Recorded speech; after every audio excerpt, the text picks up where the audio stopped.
আমাদের দেশে সর্বত্র ভোলে বাবার বহু অজানা তথ্য ছড়িয়ে ছিটিয়ে আছে। সেই অজানা তথ্যের খোঁজ করতে করতে আজ আমরা চলে এসেছি তেমনই এক শিব মন্দির, বীরভূম জেলার অন্তর্গত মল্লারপুরের মল্লেশ্বর শিব মন্দির। মল্লেশ্বর শিব মন্দিরের সামনে একটি বড় মাঠ আছে, যেখানে চৈত্র মাসে বড় করে মেলা বসে। চলুন ঢুকে পড়ি আমরা মল্লারপুর শিব মন্দির।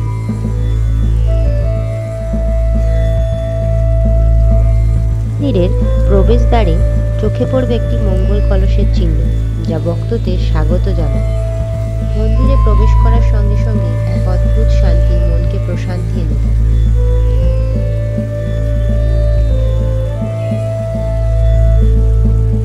বীরভূম জেলার অন্তর্গত মল্লারপুর মল্লেশ্বর শিব মন্দির। মল্লেশ্বর কথাটি এসছে মল্ল রাজার নাম অনুসারে। এই মন্দিরটি উৎপত্তি প্রায় 1114 শতাব্দীতে হলেও বর্তমান কাঠামোটি অনেক পরে তৈরি করা হয়েছে।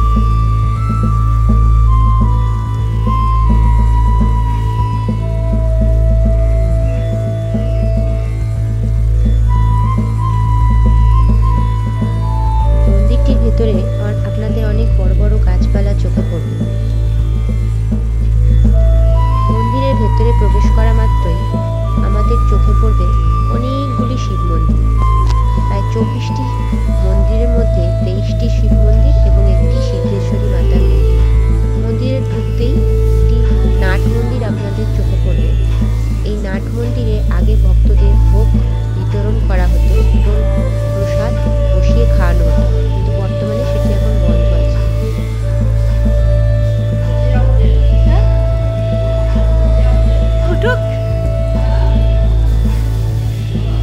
মন্দিরের মধ্যে আপনাদের পুরনো দিনের অনেক জিনিস লক্ষ্য করবেন। মন্দিরটি কড়িবর্গা দিয়ে এখনো নির্মিত। মন্দিরের প্রত্যেকটি মন্দিরের গায়ে টেরাকোটার কাজ আপনাদের চোখে পড়বে।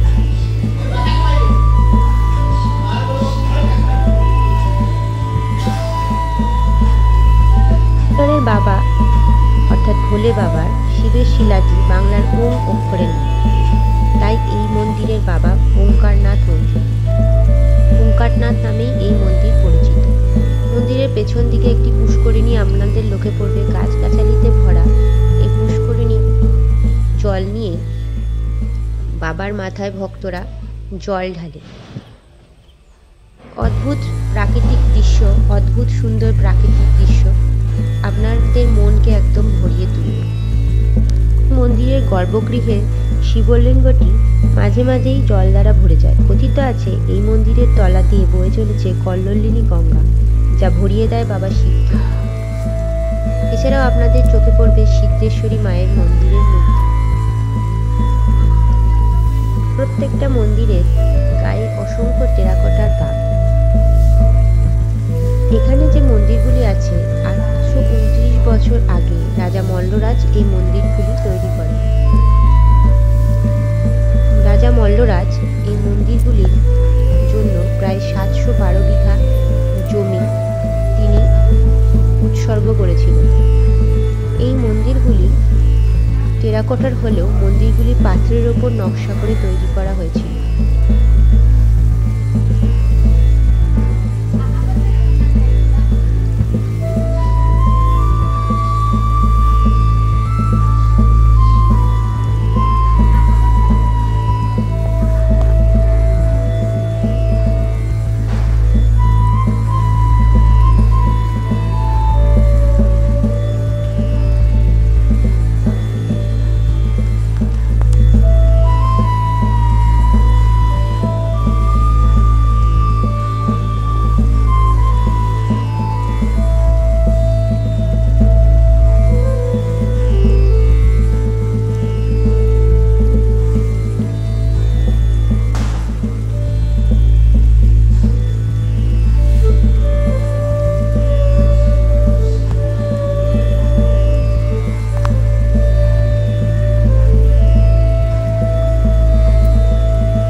তন্ত্রগুরু শ্রী কৃষ্ণানন্দ আগমবাগীশ বহু জায়গায় ভ্রমণ করতে করতে এই মন্দিরে বাবা ও মাকে দর্শন করেন।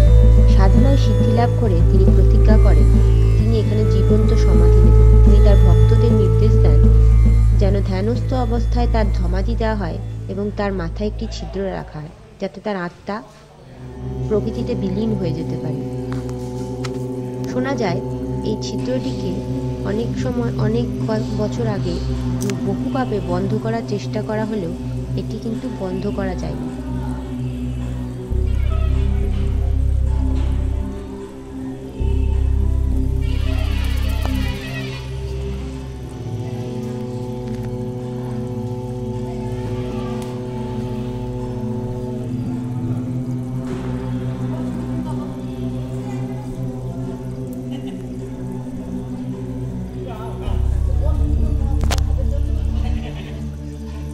এই মন্দিরে আসবেন এমনই এক তন্ত্রসাধকের জীবন্ত সমাধির গল্প বা ঘটনা শুনলে আপনাদের গায়ে সত্যি কাঁটা দিয়ে উঠবে।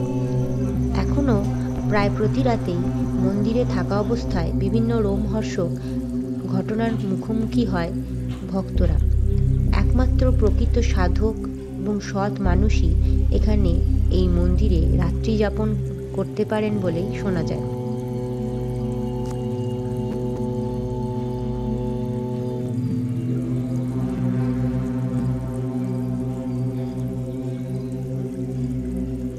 বহু বছর আগে শ্রী কৃষ্ণানন্দ আগমবাগীশের সমাধির মাটি থেকে বিভিন্ন মানুষের রোগ ব্যাধি সেরে যায়, এমনকি বোবা মানুষের কথা বলাও ফিরিয়ে দিয়েছেন এই কৃষ্ণানন্দ আগমবাগীশ।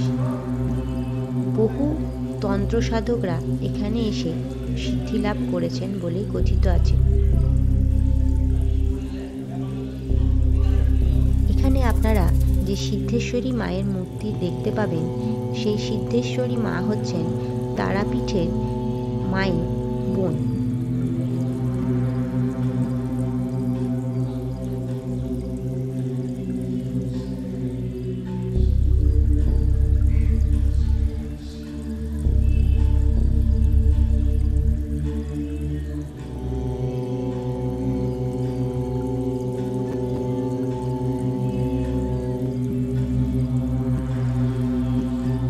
মল্লেশ্বর শিববাড়ি লোকমুখে প্রচলিত হলেও বহু ঘটনার সাক্ষী। এখানের বাবা শিব বহু মানুষের বহু মনস্কামনা পূর্ণ করে থাকেন। আপনারা যারা এই মন্দির দর্শন করেছেন বা দর্শন করতে চান, তারা মল্লারপুর থেকে বা রামপুরহাট থেকে এখানে আসতে পারেন।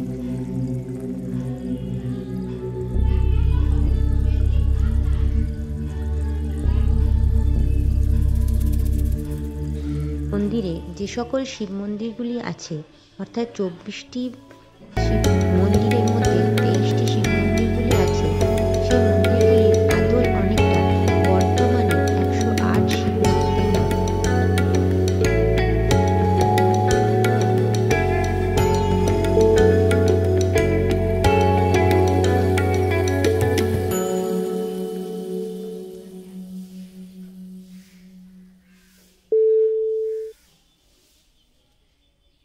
আপনারা যারা এই মল্লারপুর শিব মন্দির আসতে চান, যদি কলকাতা থেকে আসেন, তাহলে ট্রেনে করে আপনারা রামপুরহাট